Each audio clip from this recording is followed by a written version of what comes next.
কারো গল্পের মূল চরিত্র তিনি, কারো জীবনের হিরো।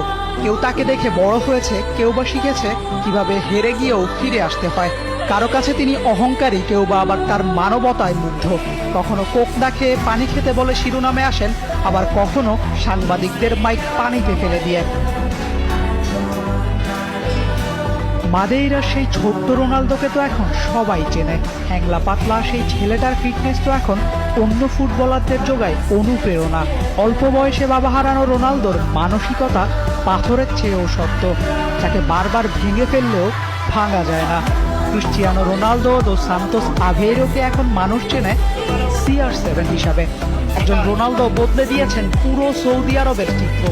বছর খানেক আগে সৌদি লীগের নাম না জানা মানুষও এখন চেনে আল নাসর, আল হিলালকে। লিসবন, ম্যানচেস্টার, সেখান থেকে ঘুরে মাদ্রিদ, এরপর তুরিন হয়ে আবারও ফিরেছিলেন ম্যানচেস্টারে। ইউরোপের পাট চুকিয়ে এখন আছেন মরুর বুকে। সেখানে এসেও শিরোনামটা তাকে ঘিরেই। 2 দশকের ক্যারিয়ারে রোনালদো যেখানেই গিয়েছেন নিজের নামের প্রতি করেছেন সুবিচার। যেখানেই খেলেছেন একের পর এক গোল করে রেকর্ড ভেঙেছেন।